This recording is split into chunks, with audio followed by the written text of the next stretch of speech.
આમોદ પોલીસે ખેતીવાડી બજાર સમિતિના ગેટ પાછળથી ગાંજાના જથ્થા સાથે બાપ દીકરાની ધરપકડ કરી। આમોદ પોલીસના જણાવ્યા મુજબ આમોદ ખેતીવાડી ઉત્પન્ન બજાર સમિતિ પાસે આવેલ પાછળના ગેટ ઉપર એક ગલ્લામાં ગેરકાયદેસર રીતે ગાંજાનું વેચાણ કરવામાં આવે છે તેવી બાતમીના આધારે આમોદ પોલીસે રેડ કરી જયંતિભાઈ ભગવાનભાઈ વસાવા ઉંમર વર્ષ 59 તથા જયેન્દ્રભાઈ જયંતિભાઈ વસાવા ઉંમર વર્ષ 26 બંને રહેવાસી આમોદ તાલુકા પંચાયત નવીનગરી જિલ્લો ભરૂચની ધરપકડ કરી હતી।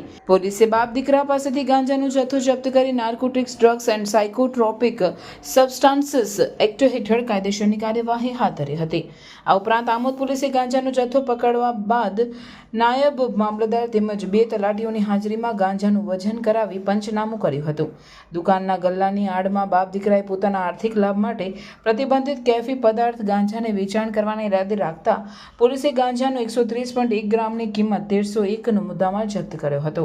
આમોદ પોલીસે રાત્રિના સમયે ફરિયાદ નોંધી આગળની કાર્યવાહી હાથ ધરી હતી, જેની તપાસ વાગરા પોલીસ સ્ટેશનના પોલીસ ઇન્સ્પેક્ટર SD ફુલતરિયા ચલાવી રહ્યા છે।